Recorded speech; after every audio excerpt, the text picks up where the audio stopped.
Amici appassionati di vela, ben ritrovati. Se volete sognare, lo potete fare nei prossimi 25 minuti. Perché?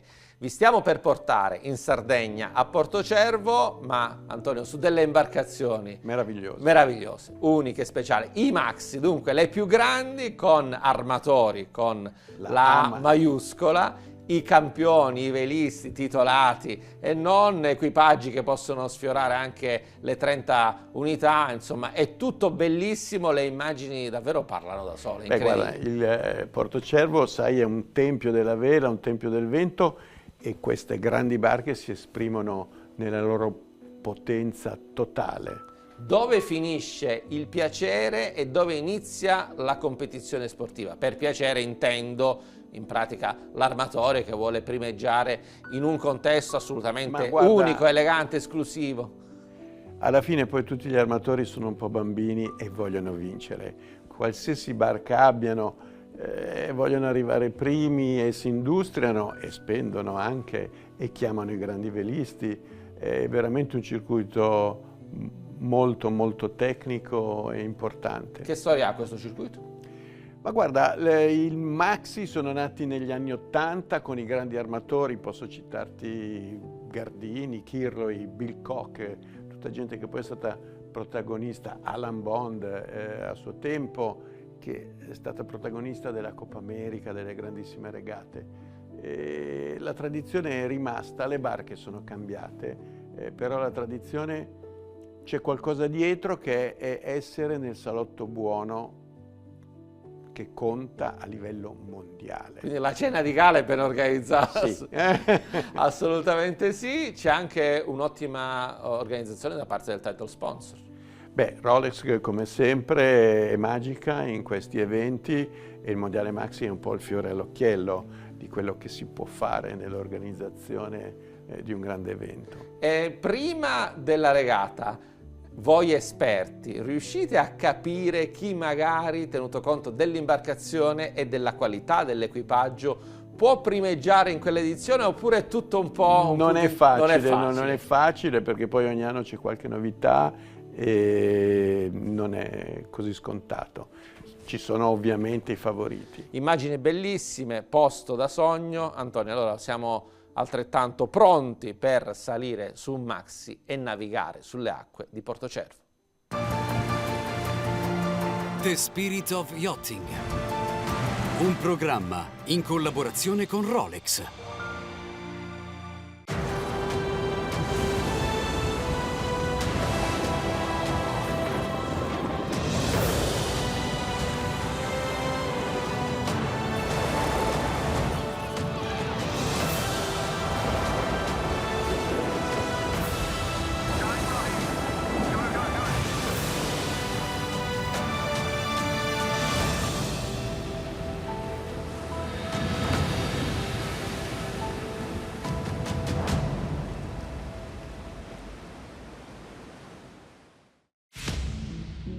The Maxi Yacht Rolex Cup, hosted by the Yacht Club Costa Smeralda.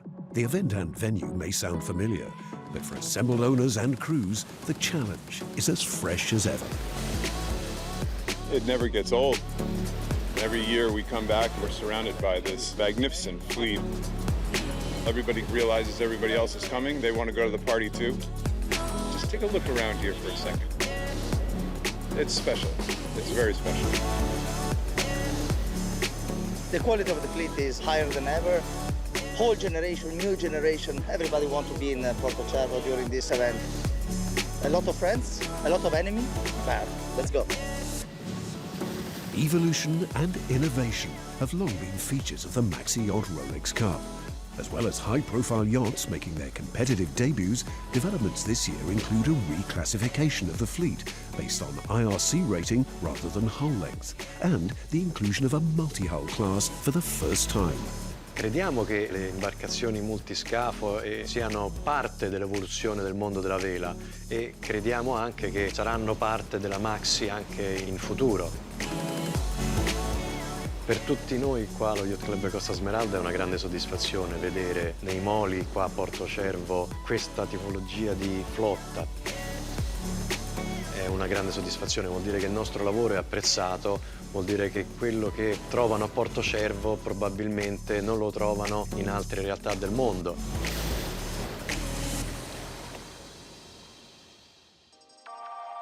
With 45 Maxis of varying lengths arranged in 6 classes in attendance, establishing and maintaining a level playing field for all competitors is a major undertaking. My name's James Dadd. I'm Technical Officer for the International Maxi Association. I look after all matters to do with ratings, class splits, and trying to make sure that the events run as smoothly as possible. We have a team of 7 measurers, which is our largest team that we have at any event during the year. Taking a mainsail off of the boom for one of these boats and putting it on a table isn't an option. So we spend a lot of our time in the build-up getting those things checked. Then all we do when we're here is make sure they're the same ones as we checked before the event. So I just want to check the intersection of the forestay and the mast, and then the forestay length. Okay, so do you want to go up or do you stay down here? I'll stay down here. The J-class rules are actually very strict, and they outline all the parameters in the way the boats can sail. So these checks in some way might come across as being an extra chore. However, they are actually really important to make sure that everyone is abiding by the rules, everyone's in measurement. Okay, let's go and do that one more time. Hello.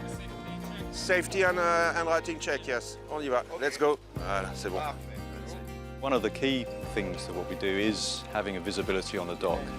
It calms a lot of the competitors when they see that we are checking on them. How many spinnaker maximum will you have on board while racing? 3. Okay, good. Good answer.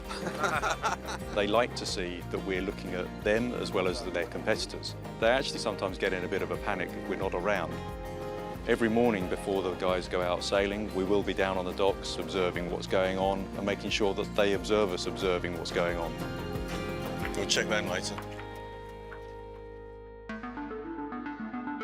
On offer to crews coming to Portocervo is a varied and demanding schedule of daily competition, embracing both windward-leeward races for some classes and the array of spectacular coastal courses in and around the magical La Maddalena archipelago sailed by the others.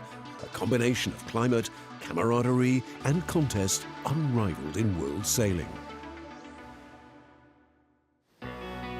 Racing starts in a fresh northerly 10-knot breeze, building to 20, with the fleet split between windward-leeward and coastal courses. In the tied three-way J-class contest, Svea begins her campaign as she means to go on, winning both windward-leeward races thanks to strong starts, tactical nous and crew cohesion.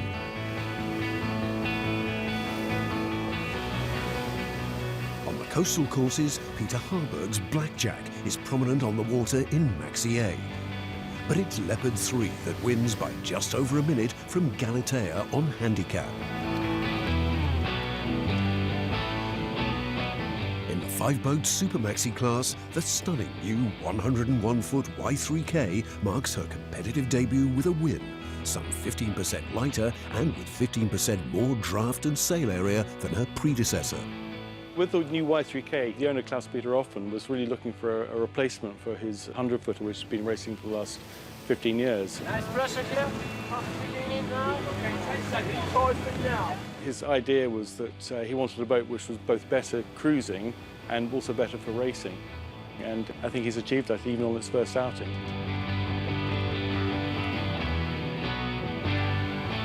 We had some, let's say, usual children sicknesses when some baby is born or whatever, a new boat. By now, I would say, yes, we are there where we want to be technically. Otherwise, the boat is fantastic. Yes, I'm very happy. We like the boat. The following day, though, it's Juan Bol's Swan 115 moat that prevails among the Super Maxis, leaving her tied with Y3K and Inui at the top of the class. 20-knot northerlies are again the order of the day. But outside La Maddalena archipelago, a heavy sea state widely described as lumpy makes for some spectacular conditions.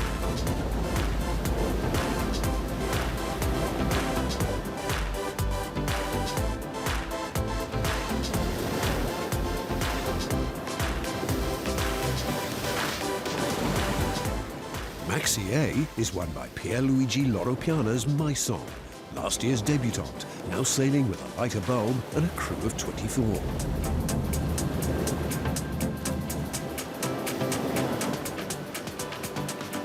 In the J class, Topaz retires after shredding 2 spinnakers.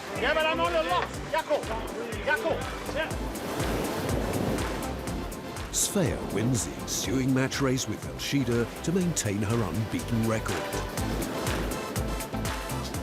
There are breakages too in Maxi B, where both North Star and Cannonball sustain damage.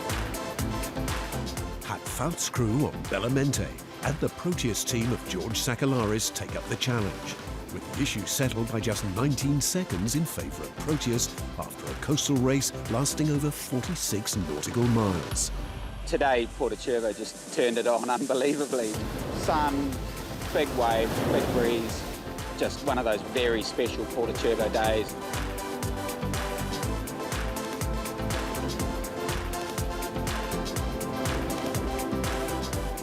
I think we actually ended up losing on corrected time, but we won on the water and it was just the most amazing sailing. We had 3 boats within a couple of lengths doing 20 plus knots down through Bomb Alley. Just doesn't get any better than that.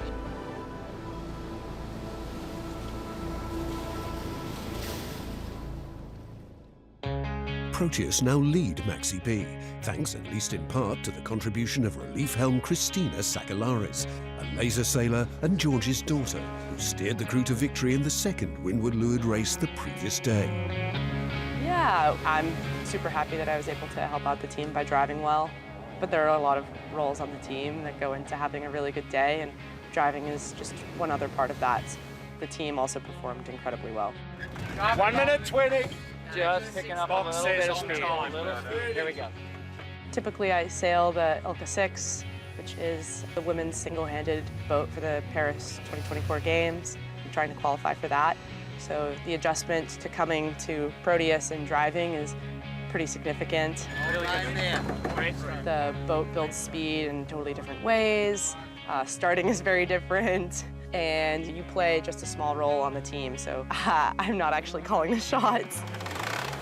3% faster and the 3% slower than it was. I think the team was very excited with Christina's performance, because sometimes as we get older, we get our old habits, but the young generation, they bring new ideas, and they learn faster than us. So she adapted very, very well. The two of them, you know, they are very competitive, each of them. Great job, Lucky. Ah, come on. No, I'm surrounding. Yeah. So they have their little thing that they do on the boat, which is really cool to experience. And I don't think for George, he could be happier. We're both very analytical people, so we like to watch and ask a lot of questions and truly understand things before we jump into doing it. She's a perfectionist, and that's what I love about her, and there's no better feeling than having a member of your family be on the same boat. You know, my wife likes the sport a lot too, but Christina being able to work together, it's even more fun.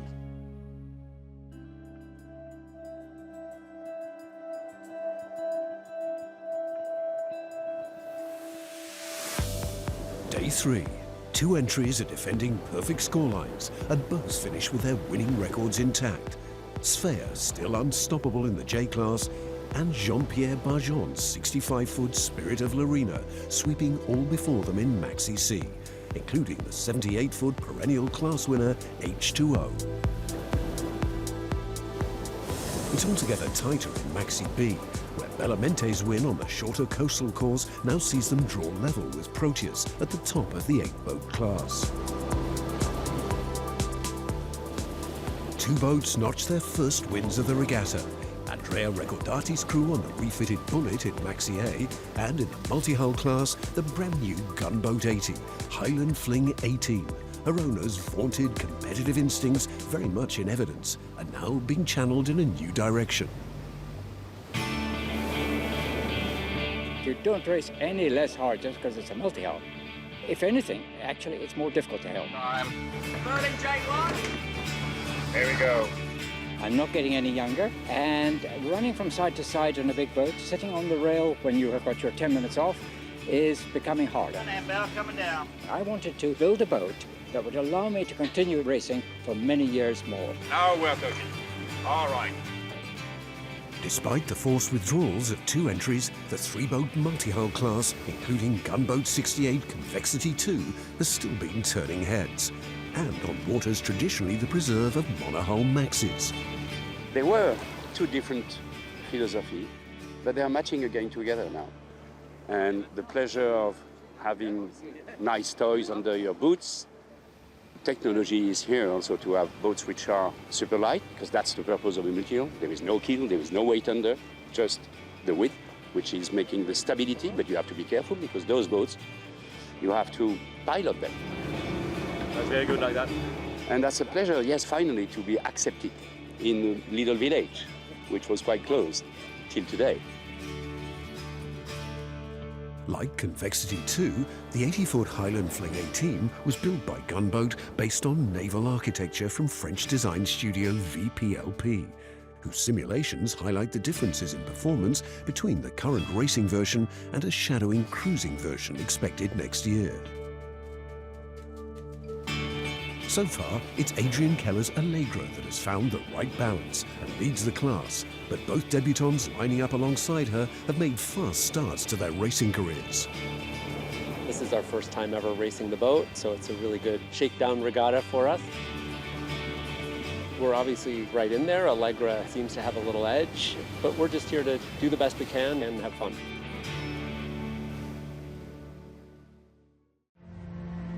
Si dice che la distanza più breve tra 2 punti sia una linea retta. Ma in una rotta nautica intervengono fattori impossibili da controllare. Venti capricciosi, correnti insidiose, onde possenti. Forze così poderose si affrontano solo con volontà incrollabile, grande esperienza e un formidabile intuito.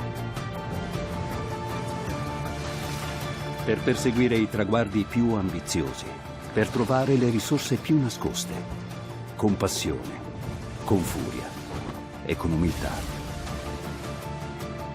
Quindi la rotta che ti porta da dove sei a dove vuoi arrivare non è mai una linea retta, eppure il più delle volte è quella giusta.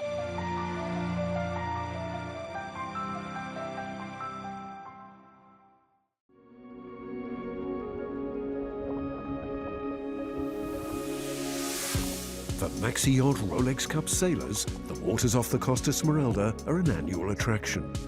For scientists at the One Ocean Foundation, aiming to secure special protection for the nearby canyon of Caprera and its abundant marine life, they're of interest all year round. The Canyon of Caprera really represents a very rich spot in the Mediterranean on biodiversity. All our scientific research has found 7 out of the 8 marine mammal species that are found in the Mediterranean. So it's really important that this is protected, because also they use it as breeding grounds. What makes the canyon so important are the underwater currents flowing against its walls, which force waters rich in nutrients from the seabed to the surface, enabling the growth of algae and plankton at the base of the food chain. This in turn attracts an unusually high proportion of the marine mammals at the top, including whales, dolphins, seals and rays. To secure the evidence they need, the One Ocean Foundation returns each month to collect water samples. Water is coming. Okay, just let me check. The filters from the samples are then analysed for environmental DNA to establish which mammals have been present in the water, and in so doing provides scientific proof of the need for greater protection of the canyon and its waters. eDNA, or environmental DNA, is DNA shed into the environment from animals that can come from skin cells, mucus, and be collected on something as simple as a filter. Once the filter's returned to the lab, there'll be 3 stages within that process before we've got data. They'll be extracted, where we'll purify DNA from the sample. They'll be amplified so that we have enough copies of the targets that we're interested in for analysis. And then sequenced to determine the composition of the DNA, and allows us to compare this to reference databases and see which mammals were present. As a research tool, eDNA is incredibly useful because it allows us to census an area in a non-invasive way without the animals needing to be present at that point. Thanks to the body of evidence being collected every month by the One Ocean Foundation, there's a real prospect of the canyon receiving important marine mammal area designation, a crucial step towards securing its long-term protection. That's really what our research is about, because we've been doing this now for this last 5 years to really make sure that all this research is being collected on all the different aspects, on the richness of biodiversity, on the presence of the marine mammals. It's really scientific proof. After 3 excellent days sailing, breeze on the 4th is in short supply, averaging less than 6 knots. In the only race possible on the windward leeward course, Bellamente claims an important win to take a 3-point lead in Maxi B. On the same course in Maxi A, there's a second win for Bullet that earns her a share of second place with Leopard 3 and My Song, still 8 points adrift of the consistent and class-leading Galatea. And Spirit of Larina's winning run finally comes to an end in Maxi C, beaten by the new Baltic 68 Cafe Racer Open Season, owned by Thomas Becher, a stunning example of the design innovation on show at this year's event.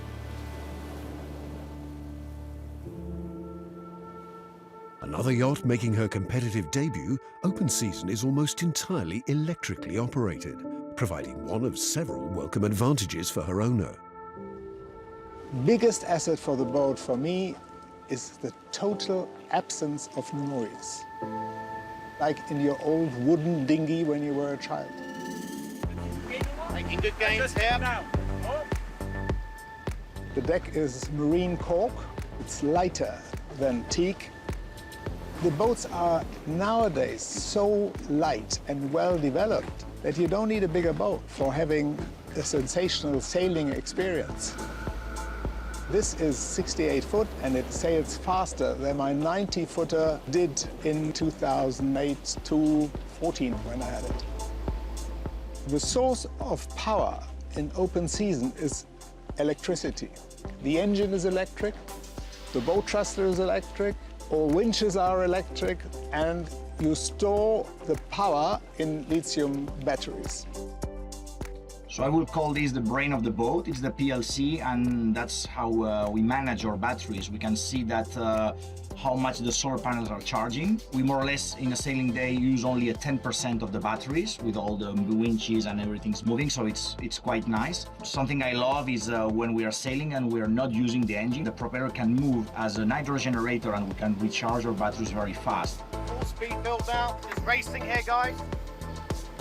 In addition, new Open Season sustainability embraces both power and people. We use a lot less people on Open Season. On the old boat, which was a 32-meter race boat, we used 32, 33 people. On this boat, we are running with 16.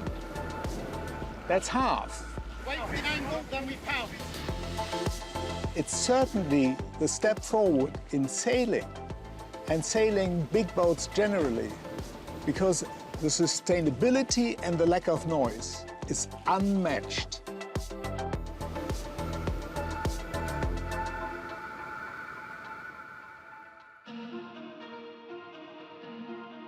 When old rivalries resurface, and with reputations on the line, some crew members switch from sailing to cycling as a way to unwind.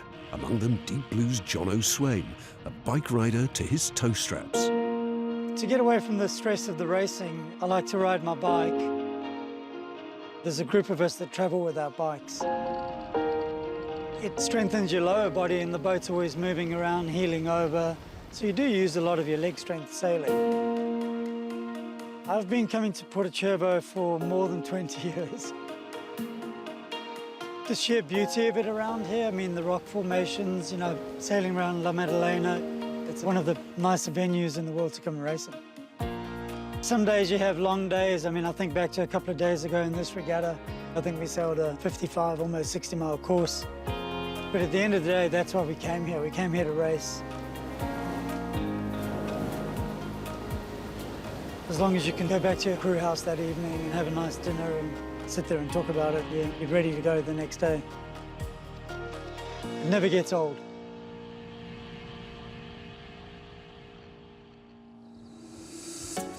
After the race schedule is shortened on day 4 for lack of breeze, racing starts on the final day in similar conditions in the hope that it might return. It does not. Our competitors, all Maxi Yacht competitors, this is the race committee. We will be abandoning racing for the day. Sorry we couldn't get one in for you today. We'll look forward to seeing everyone at the awards ceremony. Race committee standing by, so. The announcement seals victory for Bellamente and Maxi B, following their week-long battle with George Sakalaris' Proteus, the first win in Porto Cervo for Hap Fouth and his team since 2016. You know, I'm an old man, and the boat compensated for my age. It's always hardest when you feel like you didn't have any, unforced errors, but we can still be really happy that we sailed really clean and really well, and there's always next time. It's also been a 2-horse race in the Super Maxi class, where Klaus-Peter Offen's Y3K prevails in her first ever event by a single point over Moat, owned by Juan Bal. Maxi A, by contrast, sees a comfortable win for Galatea owners Chris Flowers and David Lucian. Wonderful competitors, wonderful fleet, wonderful setting. Fantastic to be here.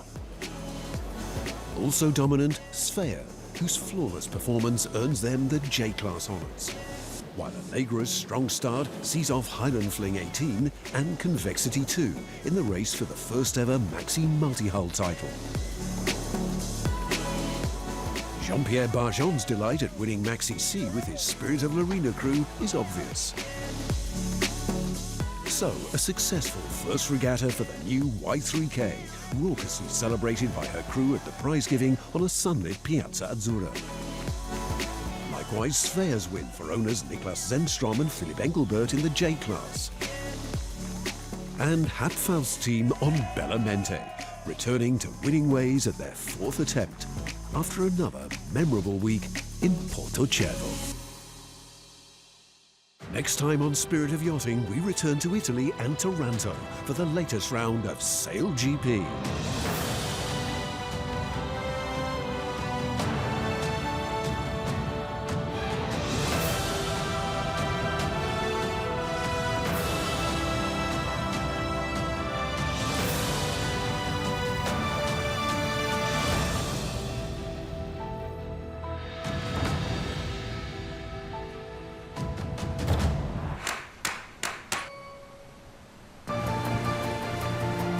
The Spirit of Yachting, un programma in collaborazione con Rolex.